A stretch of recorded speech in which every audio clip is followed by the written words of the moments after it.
also like to make a brief apology for our last attempt at this lecture. As many of you came down found out, there was an airline strike, so we weren't able to.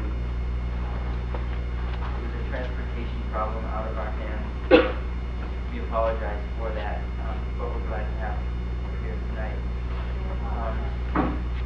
I'd also like to give you a few two names and phone numbers in case something hits you and you want to be involved with animal rights in the Worcester area. Two organizations that co-sponsor this event, Action for Animal Rights. You can call Lisa, and her number is 852-4469. And at Clark University, you can contact the Vegetarian Animal Rights Coalition in care of Sharon, and she's at box 1807. Our speaker for this evening is the co-founder and national director of the People for the Ethical Treatment of Animals, the largest animal rights organization in the United States.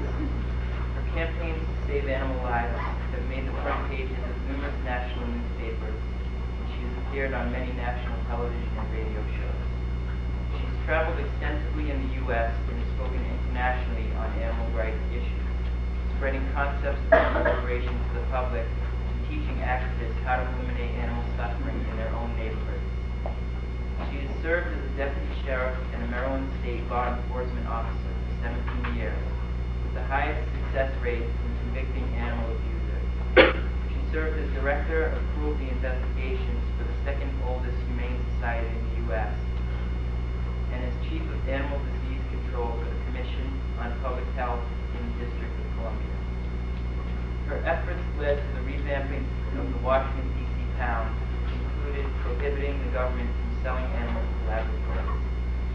She achieved the passage of legislation to create a spay-neuter clinic and require the sterilization of all animals adopted from the pound, and placed the pound under the direction of the Washington Humane Society to guarantee humane operation for the future.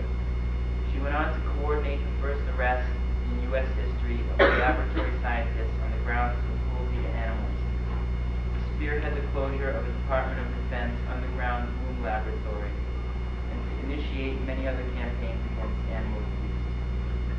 She's the author of Save the Animals, 101 Easy Things You Can Do, Kids Can Save the Animals, 101 Easy Things to Do, and Free the Animals, the untold story of the U.S. Animal Liberation Front and its founder, Valerie, as well as numerous articles on social implications of our treatment of animals in factory farms and laboratories, including her article, Animal Rights and Feminist Connection. She'll be ready to answer questions after her presentation, and she'll be available for a book signing at the back of the room after her lecture. I'd like to welcome IngridNewkirk.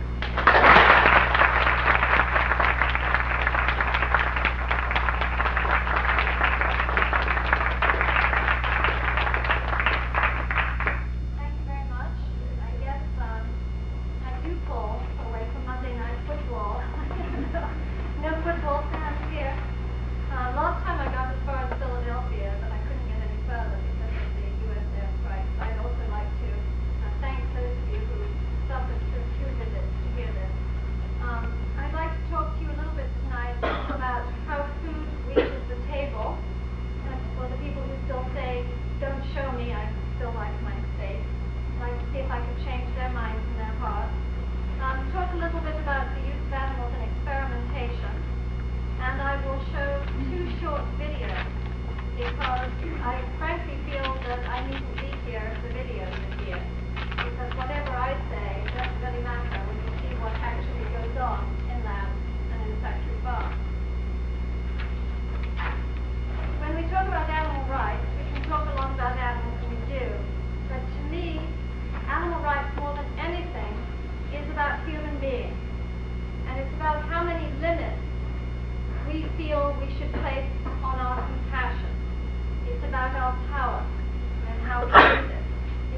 shining every night.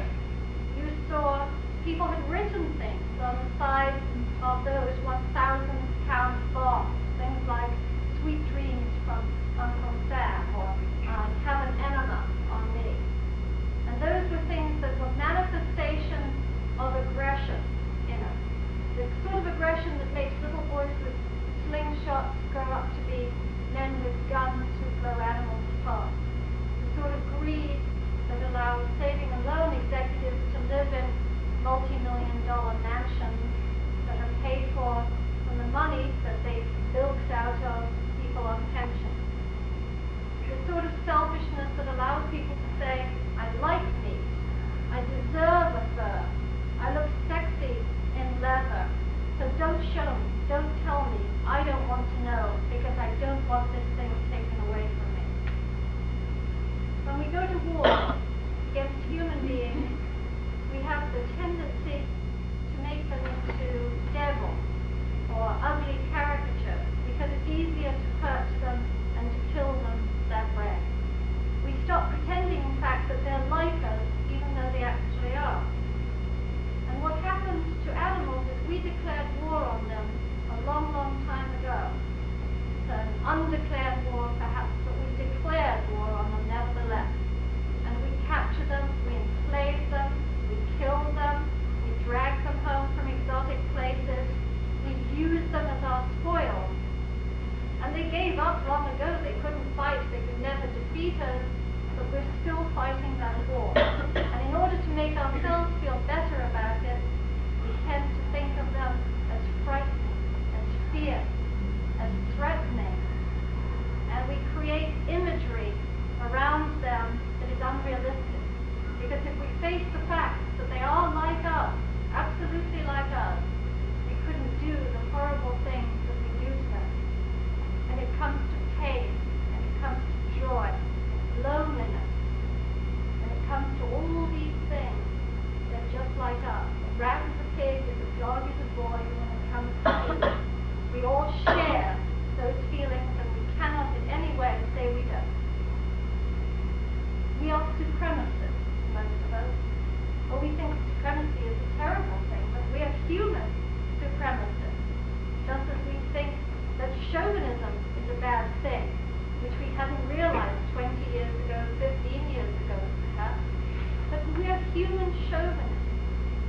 And what we need to do is come down a peg or two and stop thinking that we are God and the rest of all the life forms are trash, disposable objects.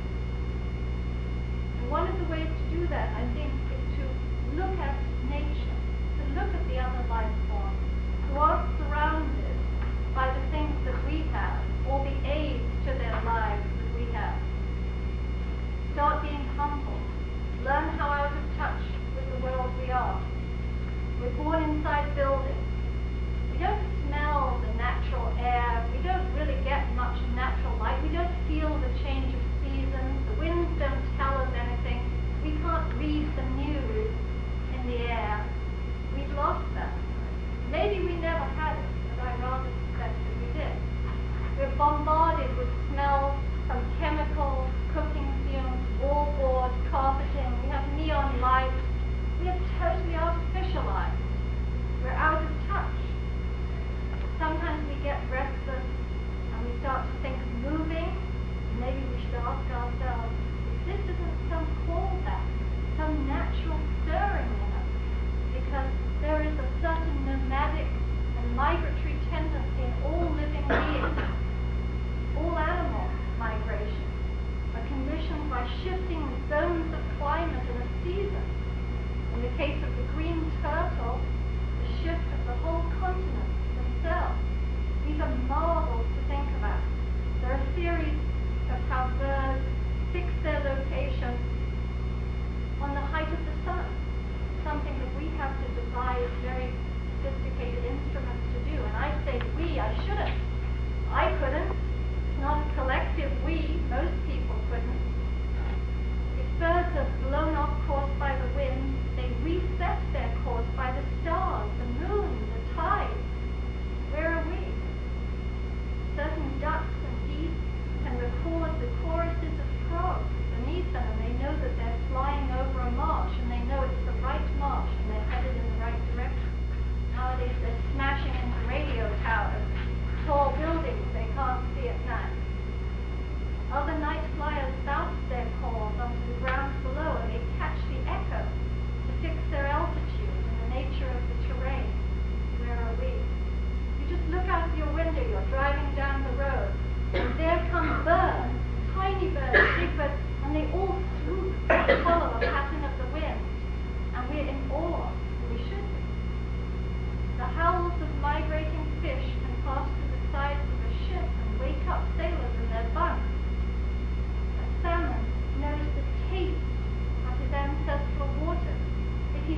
few yards, he knows he's not home yet.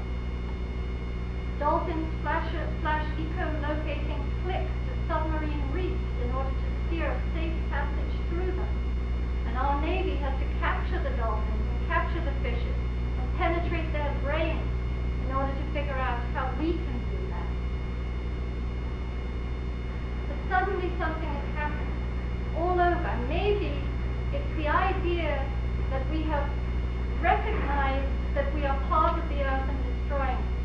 That we can only concrete over so much, that we can only poison and pollute so much, that we're causing birth defects to ourselves, and all manner of repercussions to ourselves, that have made us start thinking that perhaps we're not the only ones here.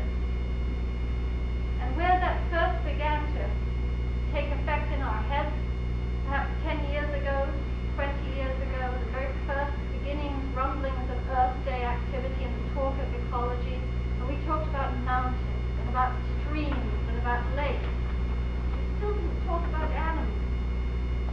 And today we're deciding, well, maybe there are other nations here on the planet with us, and not all beings are human, and not all beings have to be human. It shouldn't be better to be human any more than it should be better to be white, or better to be male, or better to be straight. We are just beings in a whole sea of beings. The truth about what's happening to animals is very serious, and we can't absorb it all. Everywhere you look, we are being destructive. In one single night, we throw out 30,000 miles of drift nets into the ocean. That forms a wall which the animals of the sea cannot penetrate. And I'm not just talking about dolphins, large animals with big eyes, all manner of sea life, no matter how ugly to us or how peculiarly packaged, they can't penetrate it. And we lose petrels and turtles and albatrosses and all manner of fishes. Tens of thousands of them per mile, per hour. If there's a storm, all manner of ocean life is washed in and destroyed, and they don't die quietly. Out in the jungles, infant chimpanzees are taken to their mothers to meet the demand for circuses, for traveling shows, for experimentation. They're shot from the trees, the mothers to pull and try to cling to their infants. They're killed and the babies are taken away. Jane Goodall calls it the heart-wrenching separation and nightmare journeys of our fellow primates, where captive ape children, their feet and hands tied together with string or wire, are crammed into a tiny box or basket and pushed into a suffocating sack, only to arrive at holding station, wounded, dehydrated, starving, and suffering from shock. We support that if we don't ask questions about laboratories, and we support that if we don't ask questions about circuses and traveling shows. These kinds of entertainments drag our fellow primates and other animals around in small cages. They hose them with cold water. They upset the primates so that they bang on the bars, and then they make a sight so the tourists can laugh. People coming to the circus can have a good time. But apes share 98% of our DNA. You can exchange our blood plasma for them. They use tools to fish for termites.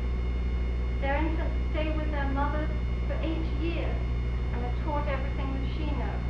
They're tremendously close-knit social families.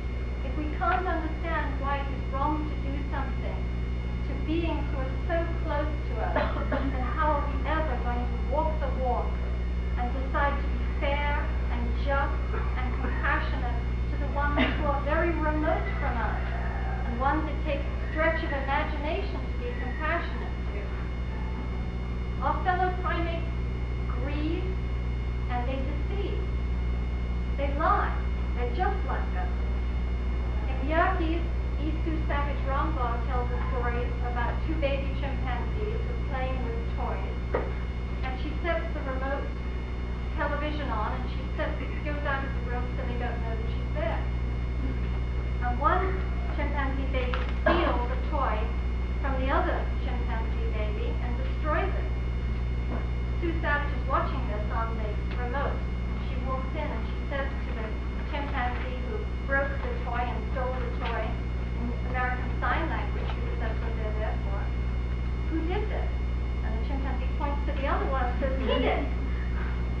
just like us.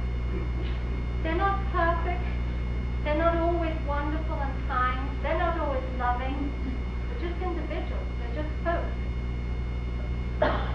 Carl Sagan and Anne Droyan have a new book out, which I recommend. It's called Shadows of Forgotten Ancestors. And in that, they talk about various things, including altruism in other animals. And they have an example of an experiment in which I believe rhesus monkeys are deprived of food in a laboratory. They're in their cages. And in order to get nutrition, to get something to eat, they have to press a switch that will shock the monkey they can see in the next cage. And 87% of the primates will go without food rather than shock the monkey they can see. And one primate went without food for 2 weeks rather than shock his fellow in the next cage. And Sagan and Droyan said, ask yourself, who would you choose, these altruistic monkeys or the experimenters who are doing this stuff? Who is exhibiting more altruism? You know, what if the tables were turned? Where would we be then? When you know who animals are, not what animals are, but who animals are, you have to be shocked that the old attitudes still prevail. But it takes shaking up to stop people from hanging on to these old habits and these old ways of thinking. You have to be shocked at the incarceration in isolation chambers of animals in laboratories all over this country. Animals who are highly social, highly intelligent. In many labs have nothing that they could even pick up, nothing they could touch. Their whole life, they can never take 3 steps in any direction. They can never take 1 step in any direction. They can never groom another animal. They can never touch another living being. They have only mouths, only bars, and only bad things done to them. But because those places are away from us and we can't see them, they're in the back of our university somewhere, or they're down the street in a warehouse complex. We don't see them. We don't think there's complicity. But for us, we're quiet. There is complicity. Because common sense has to tell us that atrocities performed in an institution are no less atrocities than atrocities performed on the street. This is like the old business of if the government endorses my act of killing, it is then killing no more. No, it isn't. It's still killing. If something is wrong, it's wrong, no matter who gives you the go-ahead, no matter if society in total nods its head. If it's wrong, it's wrong. People are learning about factory farming. They're learning about how our meat habits is destroying the rainforest. About 260 acres of American forest land. Forget Brazil for a minute, but American forest land has been destroyed to create cropland for cattle to graze. A meat eater destroys about 1 tree every 8 seconds. Not to mention using more water than for any other activity. John Robbins says that you could go without a shower. If you wanted to save water, you could go without a shower for the entire year. Just have your shower at the end of the year and think how much water you've saved. But as a vegetarian, you can shower every day, and just 1 steak will take all that water. The other person can save that whole year, just 1 steak. 2,500 gallons of the stuff to bring a cow to the table. More water than it takes to slowly destroy it. That's all the water for production, for cleaning the carcass, for flushing the place, for the ice, for the refrigeration, for the trunk. It's hard to pick up a newspaper or turn on the TV these days without someone describing the ill effects on you of eating meat, of cancer, heart disease, stroke, you name it. To find people talking about conditions in slaughterhouses where what the chicken goes through on the way to the knife is called fecal soup, contaminated with salmonella and other bacteria. You hear people talk about topsoil erosion, the depletion of groundwater, the aquifers are drying up, the pollution of rivers and streams from offal, from the sewage runoff of all these cattle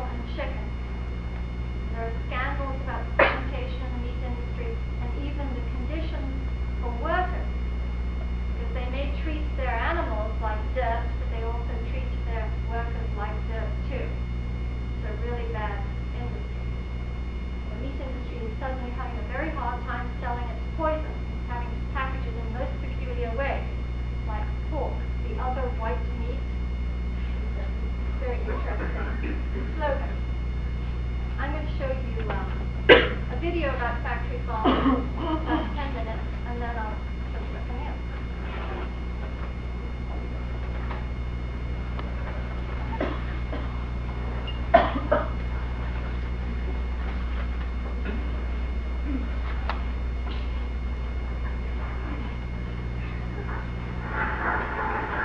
Human beings are the only animals which drink milk beyond infancy and drink the milk of other species. Meanwhile, powdered milk makes the only food field calves are given for their entire lives.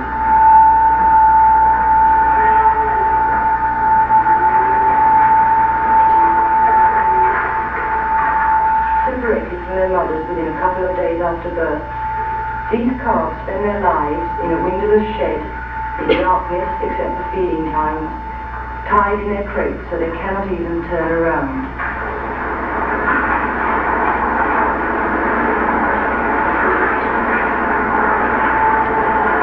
The way I got started, I wanted to get out of the school administration, so I went to my banker, and he suggested deal operation, so I looked at it and enjoyed it very much, liked what I saw.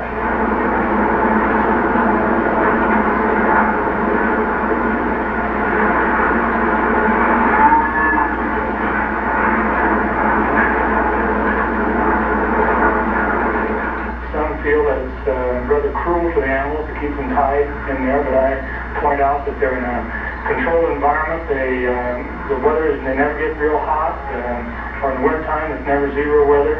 There's no fly problems, and as a result, really they've got a pretty good life in there, although they are chained. The slotted wood floors simplify waste removal. The extreme restrictions on movement, the all-liquid, iron-deficient diet, the low light levels, all serve one end, to keep the calf's flesh pale and tender. In a word, anemic. The calves are penned in such a way that they could not lick the urine-soaked floorboards, which they would do, to satisfy their craving for iron.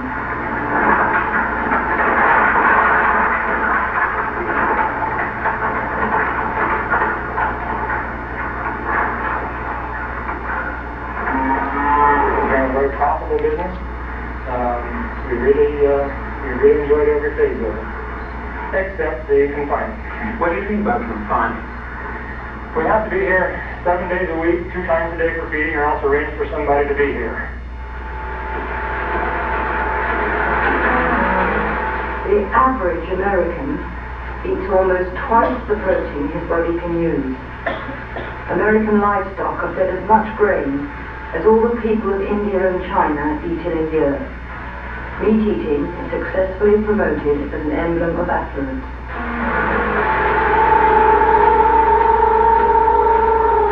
Hatcheries specialize in one strain of bird for either egg laying or meat production.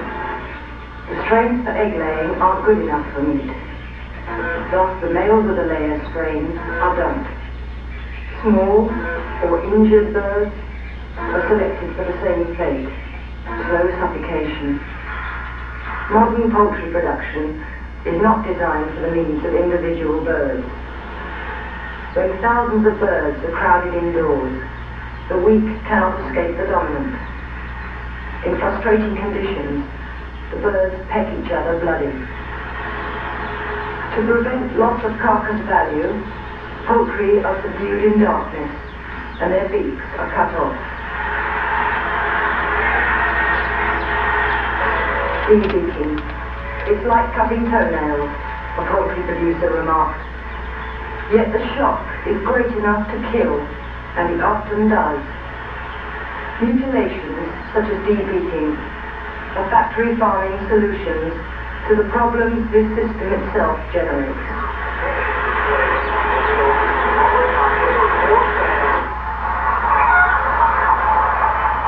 Egg-laying chickens in cages. The ultimate factory farm. Automatic feeding, watering, waste and egg removal. One man can tend up to 50,000 birds. Just a few hours work a day. 30,000 units such as this produce 95% of Britain's eggs. In the United States, 250 million birds are living in cages for egg laying. Worldwide, the numbers reach into the billions. Generally, we try to provide exactly the environment which is most suitable for the bird.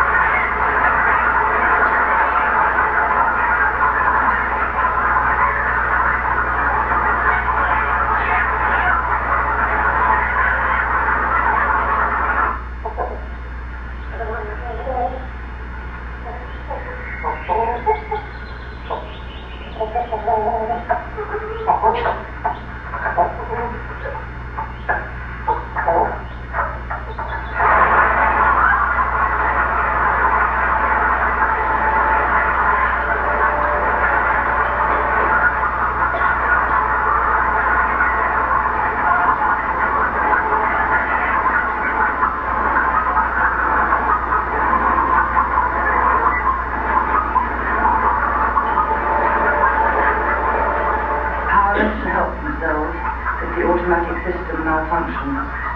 The birds are entirely at the mercy of technology.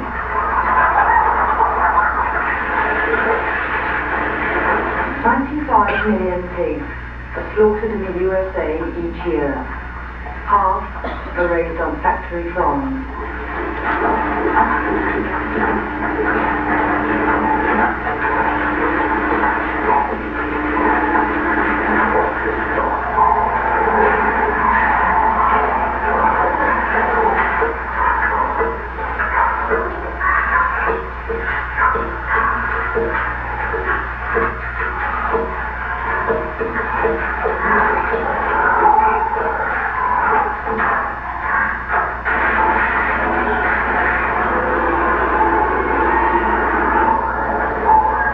Continuously re-impregnated sows are completely immobilized for weeks, before, during, and after birth. The piglets are born onto metal gratings and concrete. The pork producer does not consider giving these sows more space. A more economical solution is to give them no space at all. The farrowing stall is a cage slightly larger than a sow's body. The farrowing stall provides the remedy to another one of factory farming's self-generated problems.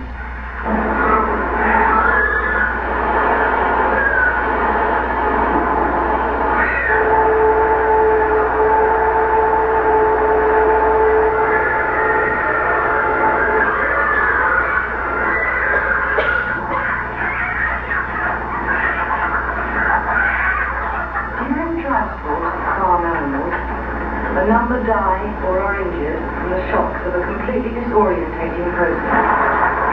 Chickens are dragged from their cages in darkness and hurled into bright sunlight very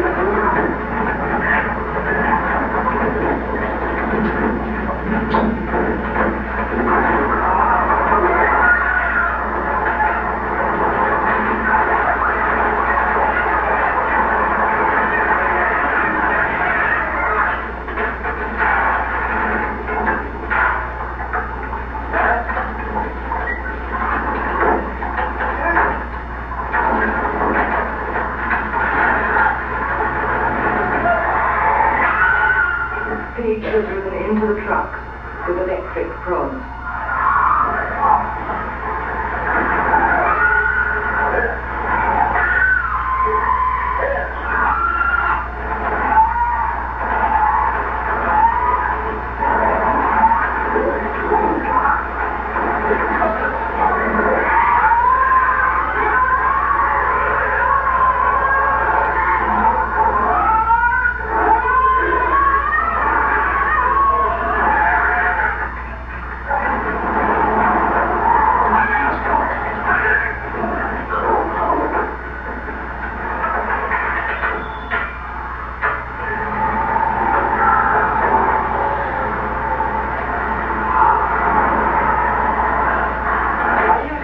Here for loading off boards. If you get two boards fighting, they can cut themselves up pretty good with it, and I go through and I bust their noses.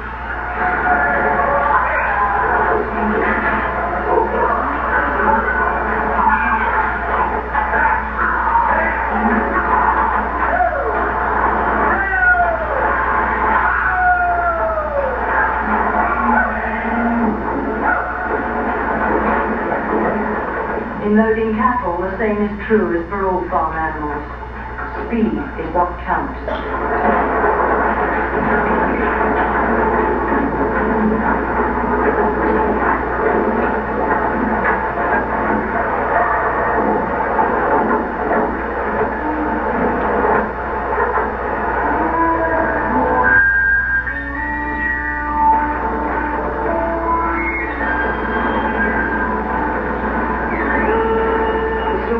Poultry at its most modern and humane.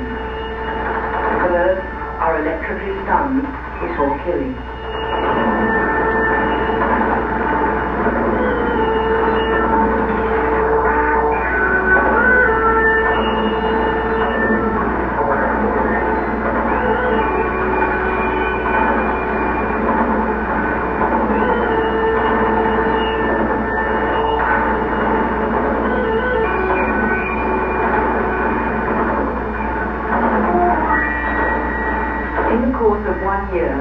American slaughterhouses process over 3 billion chickens, turkeys, and ducks.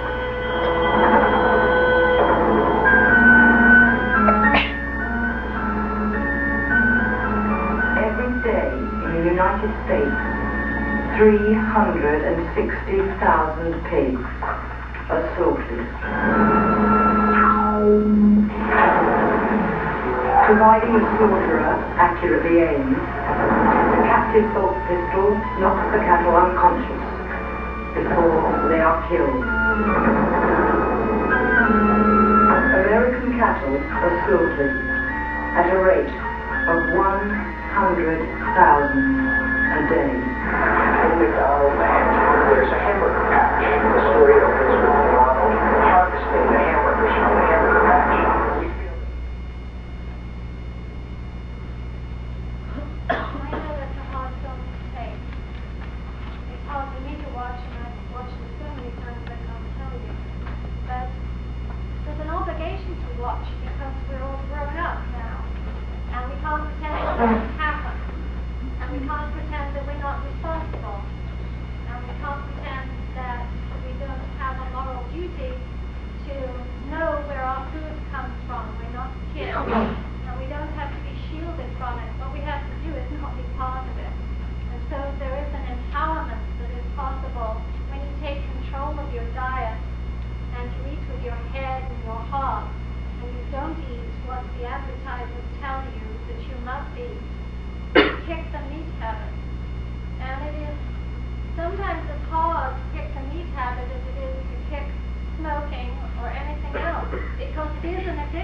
can know the facts and then say, ha, like my steak. You know, what is that? It's a real weakness, and we can't allow it. We just cannot. Alice Walker announced very magnificently, she said, animals exist for their own reasons. They're not made for human beings any more than black people were made for white people or women were made for men. Carl Sagan in his book inquired, why are apes in prison in this country? What have they done wrong? What is their crime? These are sensible questions. And as our awareness of animals increases, and whether or not we fully understand them or we don't understand anything about them, it's not for us to understand. They're not like gifts in a catalog. They're other beings. We don't like someone to categorize us. We don't want to be labeled and put in a box. Why should they? But when we come to understand that they are others like us, with the same feelings that we have, then you have to reject the idea that they're hamburgers and handbags, that they're test tubes with whiskers, that they're cheap burglar alarms, that they're toys, that they're surrogates. They're not. You don't have to go into outer space to find alien life forms. So it tickles me, multi-million-dollar budget to go out there and find alien life forms. They're all around us, and what do we do when we find them? You know, there are octopuses who collect trinkets on the ocean floor with which to decorate their caves. The elephants communicate subsonically at levels that until recently we didn't even know that they were saying anything, and now we can't understand it. There it is. You have vampire bats who are altruistic, who, if there is another stick of vampire bat, collect another blood to give them some too. It's all very complicated. It's all very marvelous. But the one thing that we can see is these aren't wind-up toys, and they're not stuff. There was a musical group with Earth First that went to Alaska. I was very touched reading about this. And they were out there objecting to oil exploration.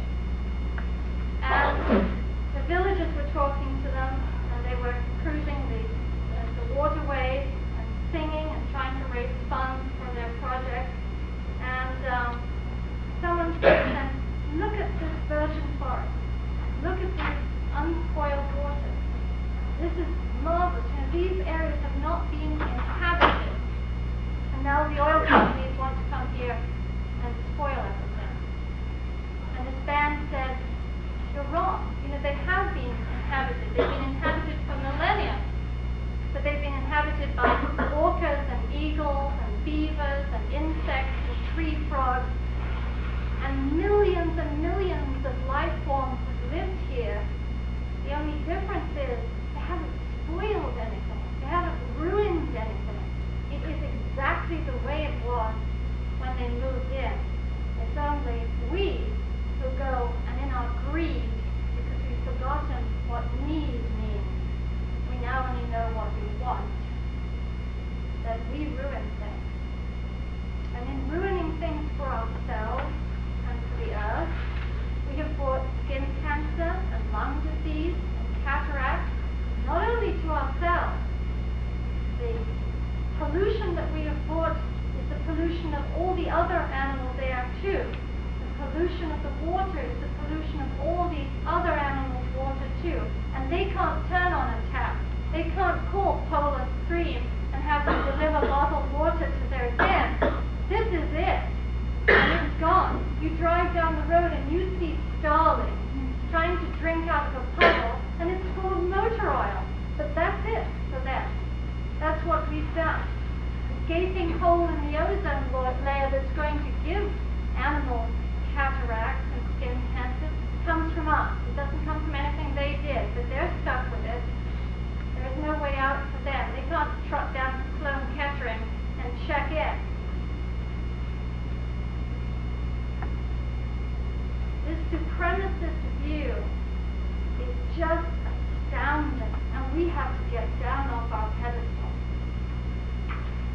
Dr. Goodall writes, this her last book. She said, misted over with the breath of our finite humanity, we seem to view the world as if trying to comprehend the panorama of the desert or the sea through a rolled-up newspaper.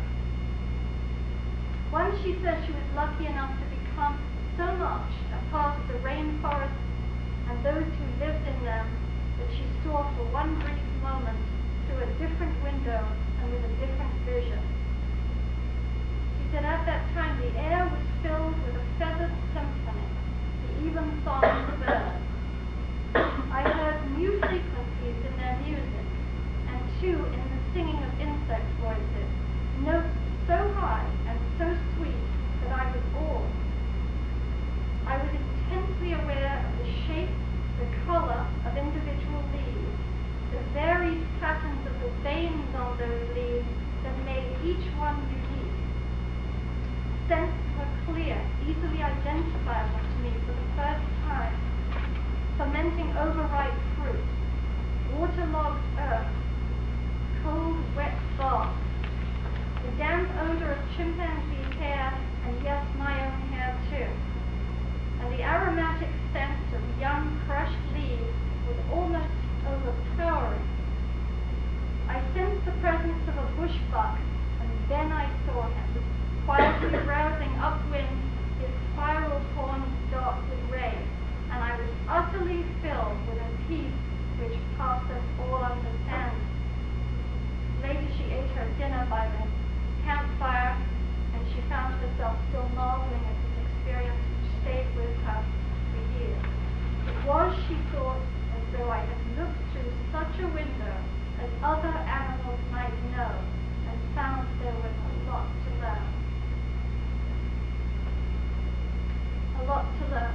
What goes on behind the scenes in all these ugly places, in zoos and circuses, where animals like the bears in the Moscow circus are reduced, they have their dignity stripped from them, to objects of amusement, crammed into roller skates and into choo-choos, with muzzles on their mouths and chains around their necks, and made to go round and round in a ring before they get bunged back in the cage and shunted off in the railroad car for another gig.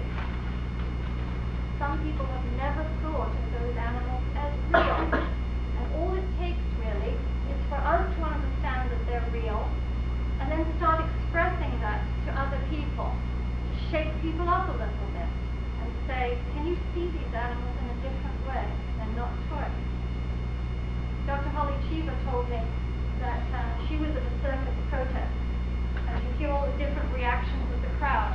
And if you're pleasant and you're handing out pamphlets, almost everybody takes one, and only a few are nasty enough and angry enough to toss them back on the ground. She was there at the demonstration with a 10-year-old girl standing there handing out leaflets, and this really big belly guy said to her, hey, why don't you get a job? She said, because I'm not old enough. Because it was all that. Very nice reaction. But most people are very open, they're very receptive. They just never thought about it. We give them a tip sheet of look at the animal's eyes for the first time, perhaps. Look at how many implements that you see that are used to control this animal. Because a lot of this is about domination. It's human domination. If you take off the muzzles, you take away the chains, you open the cage, the animals aren't there anymore. A man wrote to me from Florida about watching the elephants waiting to be loaded into their trucks after the circus parade. He said if an elephant made any kind of movement, for example, a slight step forward or backward, the handler would raise the bull hook, and he would threaten the elephant with it. And this man said he'd never looked before until he read our literature, and he started to watch the elephants, and he looked at their faces, and you would see the elephants wince. They would actually close their eyes and wince when the man raised the hook. And he said it had a dramatic effect on him, that he would never go back. He said after the performance, the elephants were backed up into their spaces in the tent, like so many cars in a parking garage. The yelling and the hollering gave way to the awful sounds of the chains being attached to their legs, because elephants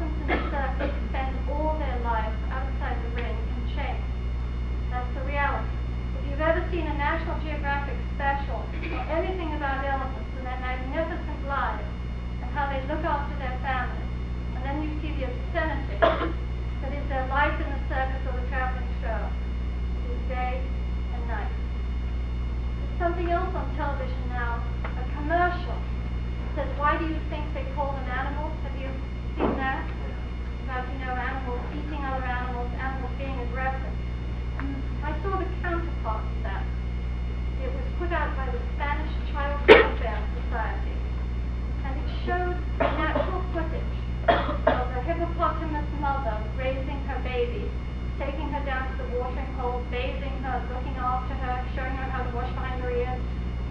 And it had birds feeding other birds and teaching their youngsters to fly. And all these wonderful, touching scenes of motherly love in the animal kingdom outside of human being. And at the end, the child welfare society said, for once, we're asking you to behave like animals. Love your kids. And I thought that was extremely. We need an end to the enslavement of all beings, because that's what the animal rights movement is. We're all supposed to be opposed to slavery.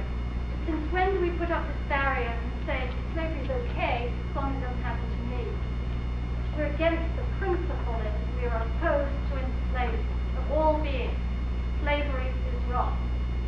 In my organization, PETA, we have a twofold mission.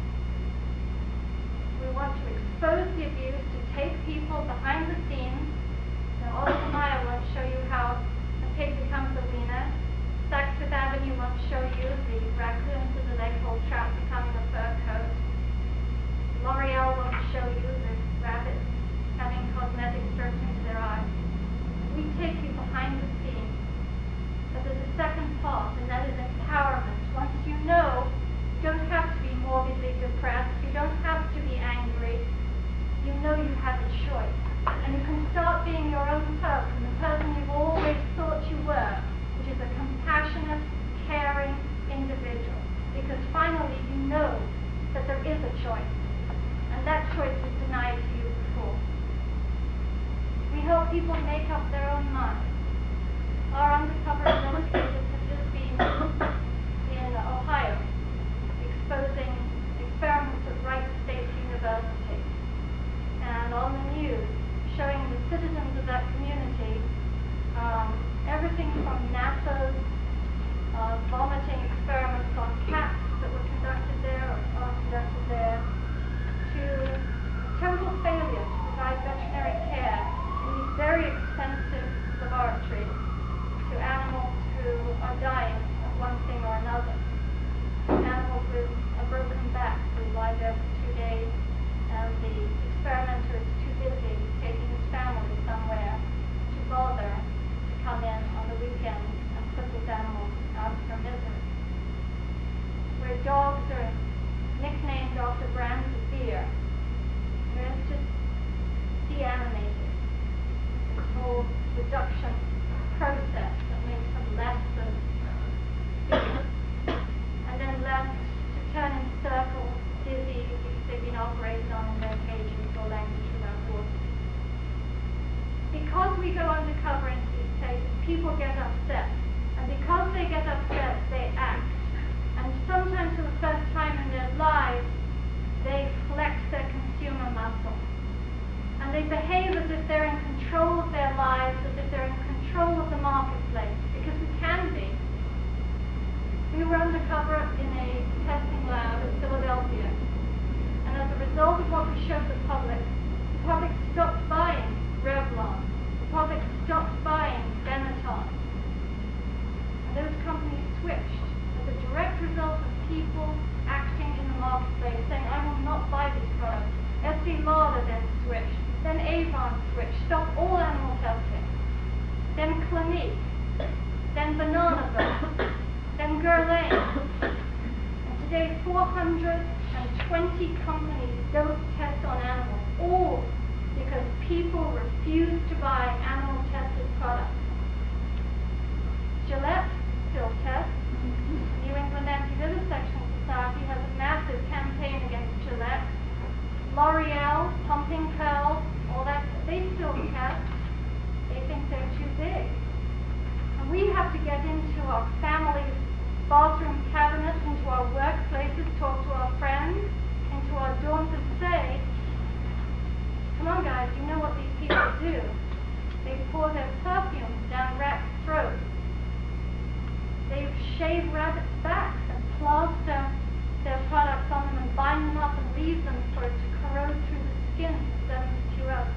We're not going to buy from companies that still behave like that. We try not to buy from companies that support apartheid. We try not to buy from companies that support slave labor. We try not to buy from companies that treat animals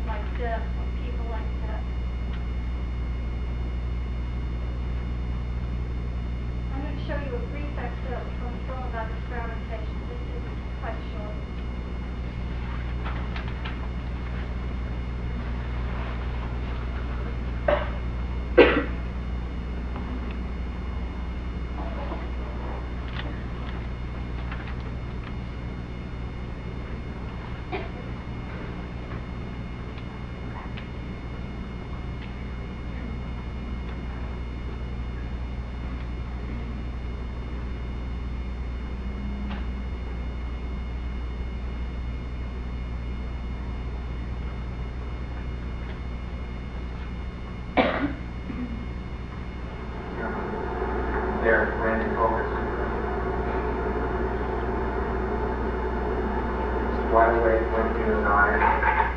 His head down, turning his head over, really deep and into it. He keeps on turning his head.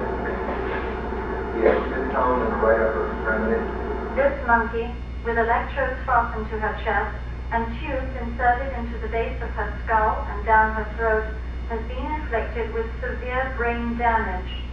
She has 4 electrodes bolted into her head, from which tubing descends to what the experimenters described as a stab wound in her neck. She is one of hundreds of primates who have been injured and killed in the laboratory you're about to visit. In the next few minutes, you will see practices defended by the University of Pennsylvania, where experimenters inflict repeated head injuries in baboons. This baboon has suffered the infliction of severe brain damage, and she may receive as many as 5 more head injuries in the next 9 months before she is killed. In the next sequences, you will see how she was injured in a hydraulic type of device called the pen 2. It took these researchers 10 years to develop the pen 2.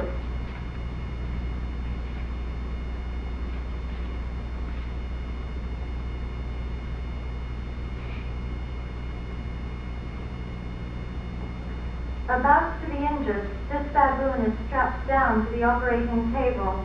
His ankles and wrists are bound with canvas straps. His head is cemented into a metal helmet and will be thrust at a 60-degree angle at a force of up to 1,000 Gs. A force of only 15 Gs can kill a human being. You will see the baboons as they struggle and grasp at their restraints, showing clearly that they are partially and sometimes fully conscious and aware.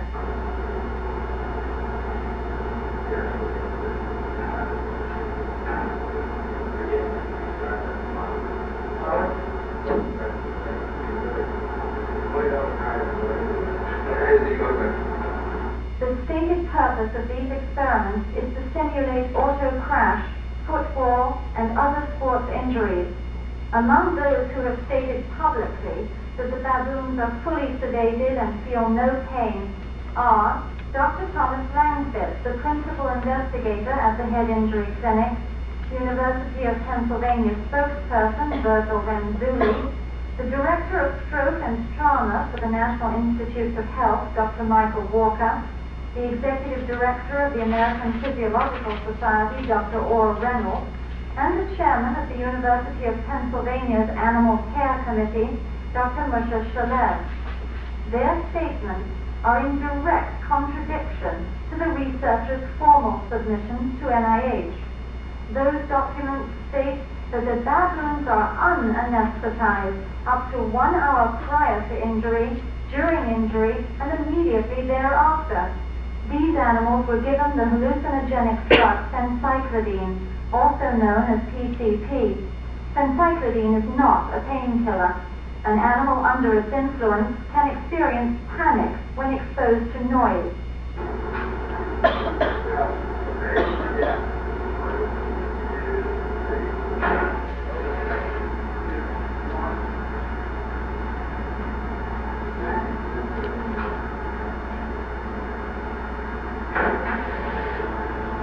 The monkey is very active. He's patiently waiting to be injured. This way. 1 second.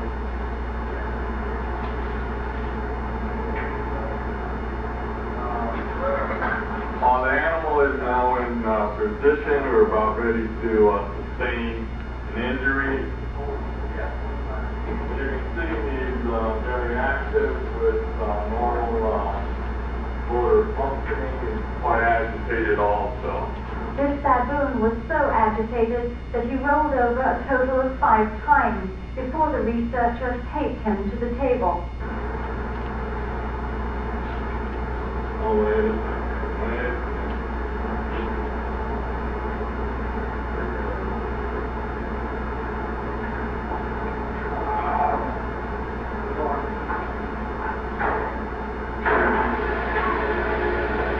The animal is down for a second lateral bank. That's him waiting. As you can see, the monkey's awake, moving all extremities. That's his trainer who taught him how to do those tricks. The animal is mounted in a helmet. He's monitored for ICP, EKG, EEG, blood pressure, etc. The animal is to be thrust in a lateral position to become a chronic animal for long-term studies. You might want to mention that he's already been banged once. I said that second bang. But this is the animal's second bang. He was banged once at 680 G-force and quickly recovered. Cheerleading over in the corner, we have B10.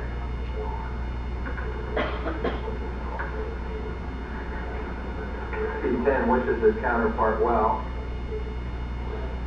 As you can see, B10 is alive. B10 is watching and hoping for a good result. Future B17 over here. In violation of the NIH guide, experimenters in this laboratory repeatedly fail to perform sterile surgery.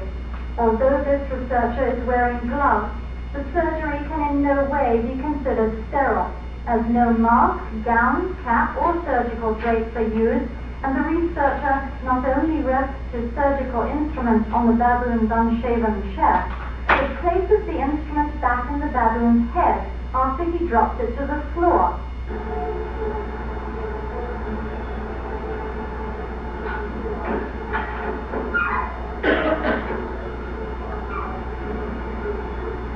This monkey may die outright as a result of further brain damage. If not, he will be killed by an injection of formaldehyde into his brain, or by having his brain frozen and then being decapitated.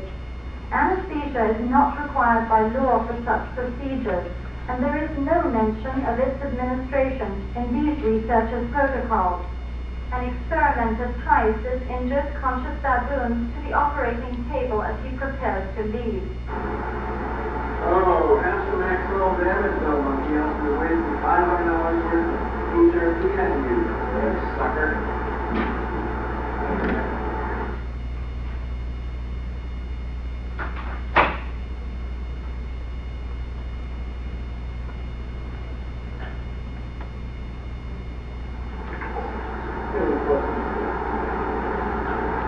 Monkey was through the window.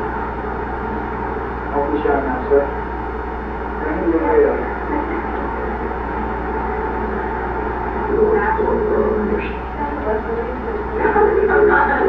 Where's he go? Is that TV? Holding your monkey. There's a cat. Can you look at the cat commercial? Over here, the cheese. You better hook every time there's a section, people are going to get a hold of this film. So we're going to go to section, but look at a nice shot of you. We got Larry's name.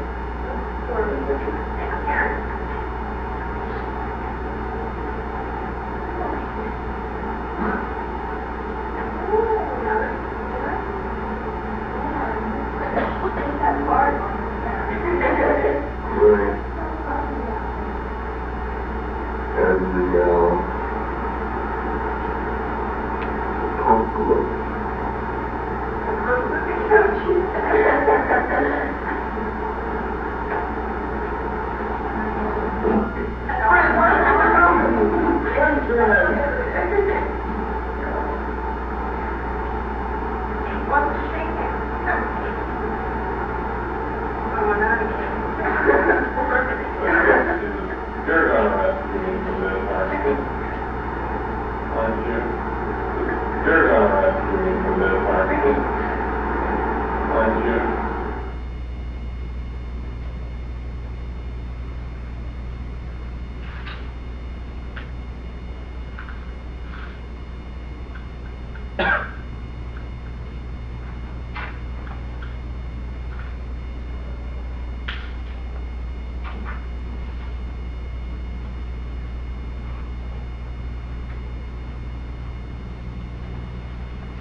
to use animals, but we understand we would never be knowingly cruel.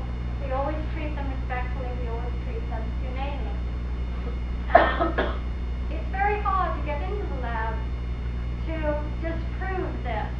But may I assure you that every time one of our undercover investigators has worked in the lab, we have come out with footage or audio tape or documentation of some sort, logs, that shows that the animals are not treated with anything that remotely could be considered respect in any dictionary that I'm ever going to look in or familiar with. I mean, it's a fantasy. Because whether or not the people who work in the lab are inured to animal suffering, or perhaps they are, some of them, the sort of people who never conceive animal suffering, just as I might look at a piece of art on the wall, and you can come up and explain its meaning to me all day long, but I don't understand it. I can't see that. I don't know what you're talking about. And to some people who work in the lab, I can talk all day about animals having feelings, but they look in the eyes of that animal, and nothing, no reflection of self looks back to them. They cannot understand what we're talking about. So it doesn't really matter what the fault is. It just is a fact that you couldn't do these things to animals unless you never could see what anyone was talking about or you were inured. And the reason that laboratories are becoming fortresses, they've always been off limits, is because when the public can see what they're paying for, they get upset. They get upset because society has said this isn't acceptable. This is against the law since the 1890s in every state in the Union. If you did it outside this window, if you did it in that corridor, but if you do it in a laboratory where no one can see you, then somehow it's like the meat industry. You couldn't do that to a cat in your own home, but if you do it back there in the institution, suddenly it's all right. It is not all right. It's either right or it's wrong, and that's it's wrong.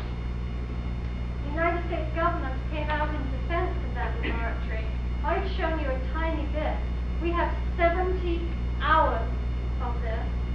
Not one kind word in any of the 70 hours. Not one decency.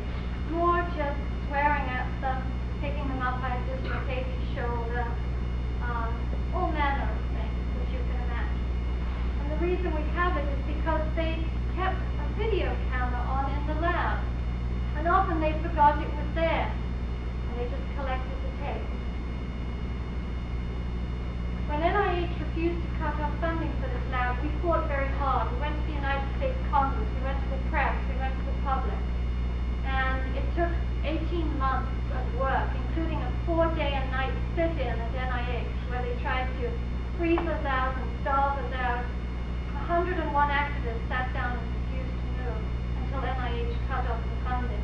But the man who ran this lab, the two names, you saw Thomas Generelli, there's another one, Thomas Langford, now runs the auto crash lab for General Motors. And General Motors is the only car company left in the world that still uses animals in car crash tests. Some of the companies never did. Mercedes sends people out to the crash test sites in Germany, and they write everything down, they monitor everything. The other companies use mannequins, they use sophisticated computer-controlled models, and their craniums are built to the specifications of human craniums. They use artificial test skin, modeled after human skin. The General Motors uses ferrets and pigs, they've used dogs, they've used monkeys, they use rats, they use guinea pigs, 20,000 animals in the last 10 years.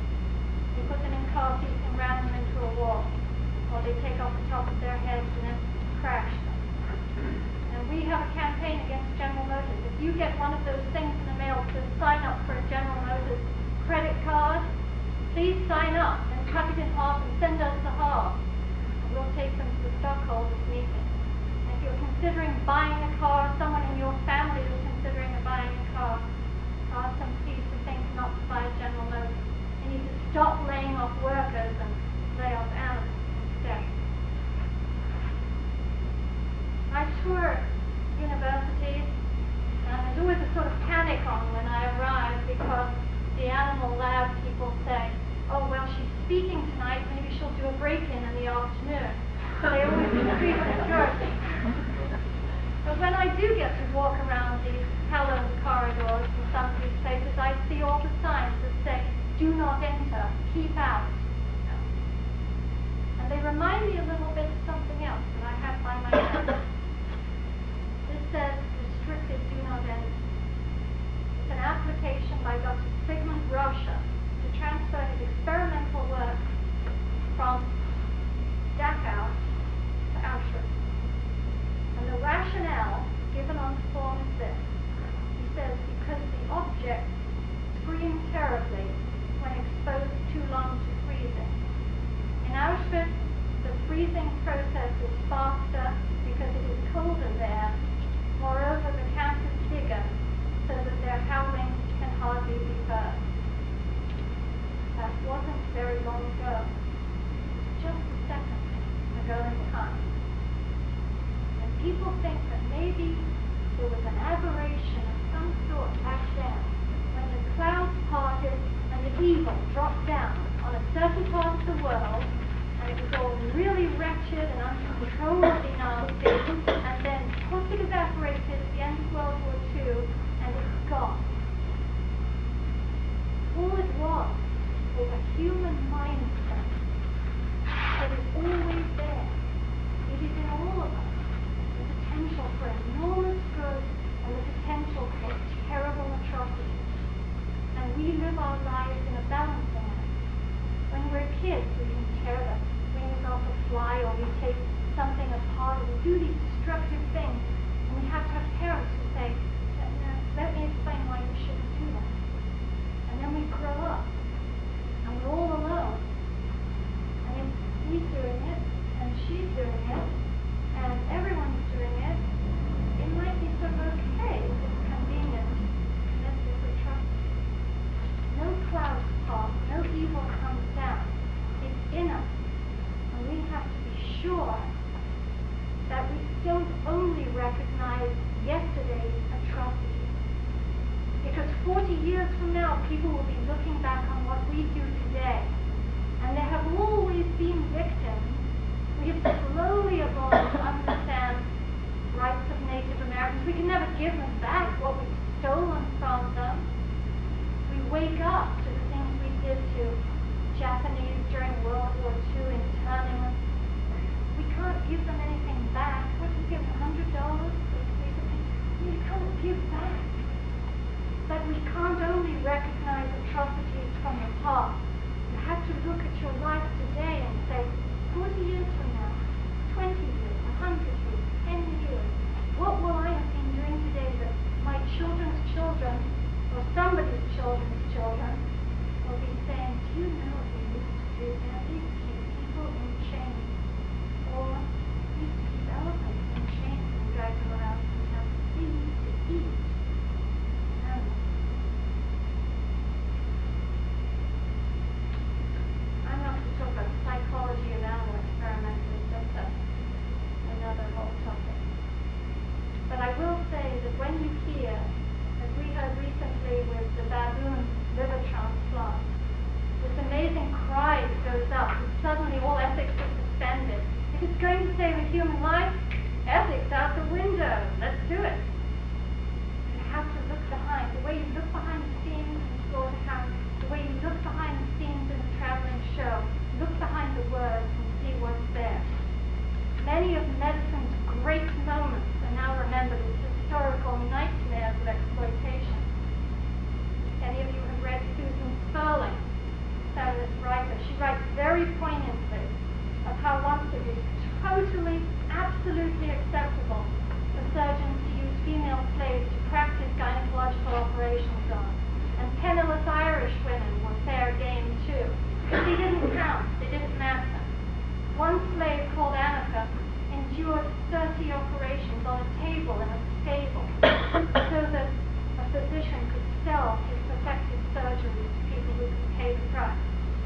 Just a blink of an eye ago, the church, the editorial boards of newspapers, used to come out front and center and stand there and rant and rave against people who were trying to abolish slavery. The abolitionists were derided. They had things thrown at them. They were called every name in the book. They had their town hall set fire to, their meeting rooms destroyed. They were kicked out of the churches for daring to say that non-whites were beings. In one of the old treatises on tropical diseases, this is the kind of thinking about others who happen not to be you that's put in perspective. Negroes are not subject to medical diseases. Sleep sound in every disease, nor does any mental disturbance ever keep them awake. They bear surgical operations much better than white people, and what would be the cause of unsupportable pain to a white man, a Negro would almost disregard. No one felt any embarrassment or any hesitation in saying those words, in writing them. The things that were written about the Sioux Indians.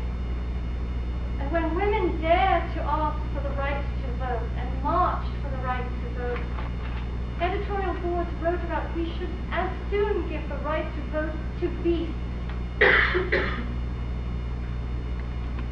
Just a moment in time. And today's questions are the same questions. It's just the victims are a little bit different, but they're not in any significant way. It doesn't matter how many legs they have. It doesn't matter what the color of their skin is. It doesn't matter if they speak our language. All that matters is if they can suffer, if they can be victimized, and if I am victimizing them when I have a choice. When our space probes go out into the universe, they carry a message. If everybody knows this, one message on all the space probes, and that we come in peace. And on our own planet, can we live up to that? We do not come in peace currently. We have met all the other living beings and we've made sandwiches and toast out of them. We have done atrocious things to them. We do not come in peace on our own planet.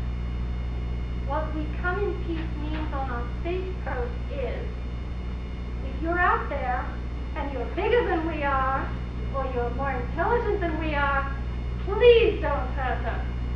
That's what we come in peace means. It's a lie that is designed to protect us from the sort of behavior that we find perfectly acceptable when it's us in the driver's seat. Perhaps one day it will be true that human beings come in peace, but there's a lot of work to be done. Occasionally, those within the animal rights movement who are actively campaigning out in the field get locked up. There are some people here I had the joy of spending a couple of weeks in a Pennsylvania prison with recently. But I can tell you that I have never sat in my cage in a lockup without thinking of what the animals go through. When you hear conversations that don't include you, when you know you have become a non-person, when if you have something that you need, you can't get it, when you have food shoved at you, when you eat what you're given, and even minor inconveniences, this is nothing in the scheme of things. Animals will never see their families again when they're locked up. They will never feel the sun. They will never be their own masters, their own bosses. They don't have any freedom. They can't taste it or feel it. They have lost their most precious commodity. We don't need distance from the other animals. What we need is empathy. We need closeness. We don't need to be clinical. We need to be warm. In the Gulf War, if only the hostages' captors had felt for their hostages, they wouldn't have beaten them up. If they'd been able to empathize with those men they kept on the mountains in the cold and beat with sticks, if only they could empathize, that's what we need, is much, much more empathy for each other, for our neighbors, not just for people of our race or our nation. But breaking down all these barriers, break down the species barrier, let it all go. Don't worry where it's going to end up. Worry where it is now. But we can't be perfect now. This can't be it. We have to still keep on walking the walk, putting ourselves into another's place all the time, and that's the litmus test. Look at any behavior that involves animals and say, if that was happening to me, would it be okay? Simple. You don't need a PhD. You don't need an expert. You can just instantly know whether it's acceptable or it isn't acceptable. The golden rule, do unto others. Some people bristle at this suggestion that I make of animal rights, and they say, are you crazy? Do you think an animal is a human being? Some of my favorites. To which I might say equally inanely, well, what do you think? You think an animal is a plank of wood? No. They're other than human beings. They're not human beings any more than a woman is a man.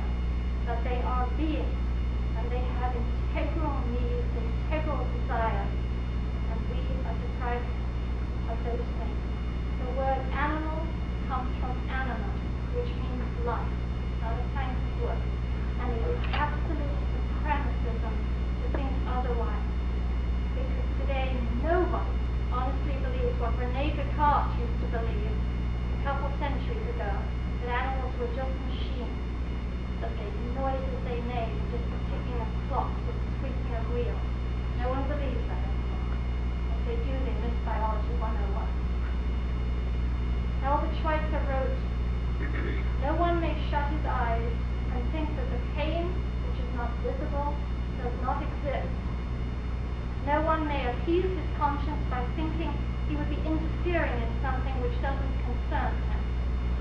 Whenever an animal is pressed into man's servitude, every one of us must be concerned for the suffering born on that account. All animals want just a little patch of clean air, a drink of clean water, can't get that, a tree, or a piece of earth to share with others as their home. 40 different beings can share one tree, insects, frogs, mammals, birds. Something simple to eat. It doesn't have to be homogenized or packaged or shipped from Ecuador. It doesn't have to be in a pop-top container. It doesn't have to have anything. And it may be past our capabilities to give them those things. But it's not past our capabilities to make sure that we never purchase, eat or wear the corpses or bits of corpses or participate in the dissection or mutilation of animals. As a compassionate consumer, the caring citizen of the planet, we can change everything. Because the most important tool we have is our voice, and the number one rule is never, never, never to sit quietly in the face of an injustice. Sometimes we get embarrassed to speak out. We don't want to be the only one. We don't want to rock the boat. We don't want to appear, whatever it is we don't want to appear. But that is not important. What is important is that we live by our animals. The animals can't speak up for themselves, just as many people can't speak up for themselves, and we can speak. It's our obligation to be their voice. If you're not a vegetarian, I urge you to pledge to become one. If you're asked to use animals in any way against your better instincts, I ask you to reject the premise and choose an alternative. If you have friends who are going to a circus or a traveling show or a sea aquarium or whatever they're called these days, someone calls them an animal amusement park, please urge them to study what those animals would be doing in the wild, how they are kept, what becomes of them when they are old and frail, what their lives are like. You get that GM credit card, don't forget to cut it up and send it to me, please. And never, never let anybody in a fur coat walk past without educating them. That season is coming. It can be very polite, but we need to make sure that people don't dress like cave people anymore. The animals can't afford it. And maybe we all act together, we can learn that animal liberation is human liberation too. Thanks very much.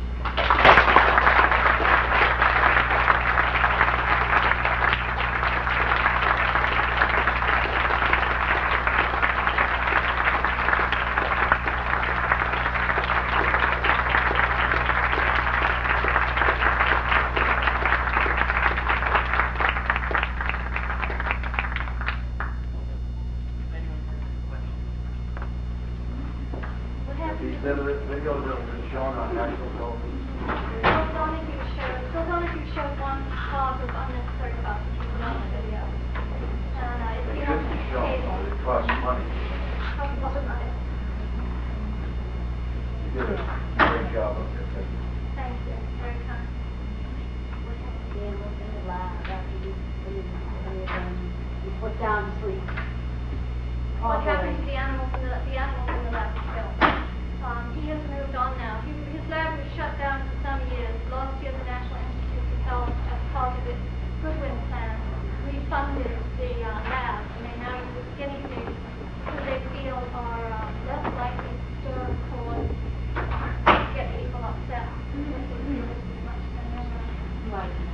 And we're campaigning now. We're suing the federal government at the moment because they blocked out 70 pages of the protocol that should be available to all taxpayers under the Freedom of Information Act. But they don't want us to know the new device they have for bashing in heads, and they don't want us to know the kind of drugs the animals are on. And so we're suing them. Yes. You didn't mention much about domestic pets, dogs and cats and hamsters and gerbils and rabbits and stuff. What are your feelings on those? On having a pet? What are my feelings about pets? I prefer to call them companion animals, just because as a feminist I'm very sensitive to words and how they're used to sometimes put an individual in a context that individual may not be happy with or may not do that individual justice. I advocate in both my earlier books that aren't about the animal liberation front that people please, if they have the time, if they have the patience, if they have the money for veterinary care, if they're in a stable enough situation, go to the pound or the shelter. Don't go to the pet shop, which just breeds more and more animals in this sort of ridiculous trade, cruel trade too. Go to the pound and don't adopt just one. But if you have room in your home, then please bring 2 animal pups, at least so they can keep each other company. I am against all breeding of animals, domestication of animals and breeding them. So we don't do that to squirrels and deer, at least not for home. And what we have done by domesticating dogs and cats is increased their sexual, lowered their age of sexual maturity. They now come in heats more often. Their litters survive, and so we have about 20 million dogs and cats we kill every year in the pounds and shelters because there are no homes for them. And so it's very bad to go to the pet shop. And if you get dogs and cats, please sterilize them. Because if you know someone who would love one of those puppies, they would also love one of the already living puppies who have to be put death in the shelter. Okay? What motivated you to become a crusader for these animals? I have no idea. Bad luck. I've had lots of experiences. I'm a slow learner like everybody else. Used to wear fur when I was 17. I quite enjoyed the fur coat. Ate meat all my life. Just one thing after another. I started to inspect laboratories for the Commission on Public Health. And what I saw was totally uncivilized. I went to a slaughterhouse for chickens and could not eat animals after that. And had just various experiences, but always grown up feeling empathetic towards animals. Just didn't realize until I was 21 that there was any other way to behave other than to be patronizing and kind within the context of killing and eating them and so on. To kill them cleanly and quickly. And at 21 I read Peter Singer's book, Animal Liberation, and it said maybe animals don't belong to us. Maybe they're not ours. Maybe you don't just have to be kind, maybe you have to learn to respect them and leave them alone. And it meant a lot to me.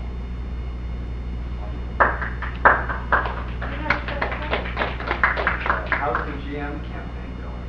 It's coming along. If anybody would like to have a demonstration outside a GM dealership, please let me know. I also have, if anyone drives a GM car, we have bumper stickers you can use saying, this is the last GM I'll buy until you stop testing on animals. And we have just put together a huge scrapbook. We have over 1,400 individual photographs of people with their GM cars saying, I'm not going to buy another one. That translates into $21 million in lost sales. And next week we're taking it up to Detroit to present to the board of directors and general managers. So it's coming along. Anything else? Besides hunting for sport, how do you feel about the deer overpopulation problem and about the arguments that people say, well, it's cruelty, the deer are being hit by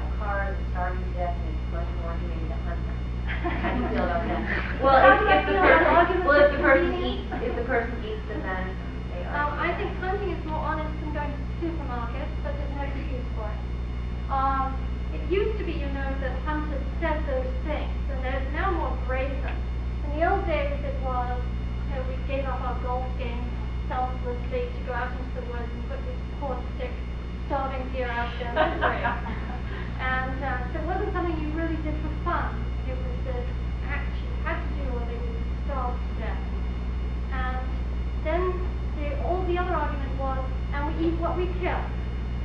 Now they're really brazen. Now it's not only in their own publications, if you read the letters to the essay, if you read the sports column in your own paper, they say, isn't it great? Through game management, we've increased the population 5 times since 1957 or whatever, and the deer are really fat and sleek this year, and there are so many of them, we can increase the number we take, the licenses, you know, are soaring, and we'll give the meat to the homeless for extra PR points. And you have to say, what happened to the, excuse me, you know, the arguments that we used to hear? When we used to say, game management is not for the deer. Game management is to increase the population of deer so we can sell more hunting licenses so hunters can hunt more and more often. And they say, no. And now all that's washed away. Now we have the brazen right to hunt. My God-given right to slaughter animals for fun. And I want to have a lawsuit against the Department of Natural Resources. Anyone who is in a vehicle collision with a deer, anyone who has a deer come through, as happened in my city the other day, 2 bucks came through the basement apartments because they were chased out of the woods on a bike car. All these deer who are running all over the highways, those are created in the same way the meat industry creates 6 billion animals a year for the table. Those are created by the Department of Game Management people. And I think we could have a good suit. I'm waiting for somebody to come forward in any jurisdiction, and I just forgot the word on it, and sue them because those deer wouldn't be there if they had manipulated the population. Deer can control their own population, even in a shrinking habitat. You know, they can absorb their own fetuses in a bad year. They will have 1 form if the weather is warmer, and they'll have 2 instances a year. And they're fooled into thinking that it's free feeding time. We don't deal with the homeless this way, thank God. How can we think this is an acceptable way to deal with deer? Rubbish. What do you think of scientists doing research on dolphins or whales and trying to get a small population to try to reproduce as best they can? That might be think it's a valid or something which the scientists go up there. What do I think of scientists using small populations as captives? Dolphins and other animals are trying to replicate an ocean. They can't. They go out there. That's what humility is about. If you really want to learn, then go out there and watch. Don't interfere. Don't put the shackles. Don't capture. Don't bring into your bathtub and try and make it like the Atlantic Ocean. You know, it doesn't work. They need to choose who they want to live with. They have their pods. You know, it's very interesting. The Shed Aquarium just captured 4 belugas in Canada, Hudson Bay, to put in their bathtub so that tourists can come through and increase revenues for the city. And I started to think, you go nuts thinking about this thing. I started to think what it must be like, not only for the belugas they captured, but for the whole pod. Each beluga came from a pod of relatives and friends who had these giant beings come into the water and take their friend out. These are highly intelligent, communicative, social beings who have families and who have friends, who have infants, who have mothers, who have aunts who look after the kids. What is it like? You know, you come back from a war or somebody's raped, they're traumatized their whole life. What happens to these others who are left behind, who didn't have any physical contact? And they must just be totally freaked out or weird. That's just another joke. One more question on that. Since Clinton was from the great chicken state, I mean, who are you was more for animal rights in the last election? The only person who said anything really strong was Gore. And Gore, of course, very strong on the environment. And Gore said that if